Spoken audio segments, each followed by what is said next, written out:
Ballot mission उलट्या क्रमानं लावल्या असा आरोप निलेश सांबरे यांनी केलेला आहे। मशीन उलट्या क्रमानं लावल्यामुळे गोंधळ झाल्याचं सांबरेंनी म्हटलंय। निलेश सांबरे हे भिवंडीमधले अपक्ष उमेदवार आहेत आणि त्यांनी हा मशीन उलट्या क्रमाने लावल्यामुळे गोंधळ झाल्याचा आरोप केला।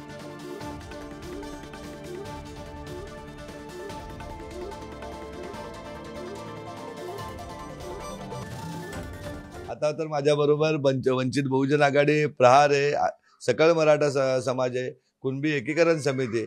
त्यामुळे मी जे 1,00,000-1.5 लाख सांगत होतो ते आता 3 लाखाच्या फरकाने कमीत कमी विजयी होणार। आशीर्वाद असणारा व्यक्ती मला वाटतं उमेदवार मीच असेल। 40 लाख समाज बांधवांना आरोग्य सुविधा उपलब्ध करून दिलेले, ती कुठल्याही स्वार्थाशिवाय।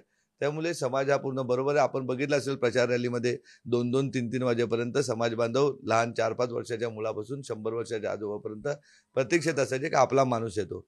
त्यामुळे समाजाने सकाळपासून स्वतःनी मतदान केलेलं आहे, मोठ्या प्रमाणात केलेलं आहे। आज भिवंडीमध्ये पण ज्या मुस्लिम भगिनी दिसतात त्याही माझ्या भगिनी आहेत आणि माझ्यासाठी मतदानाला आलेल्या आहेत।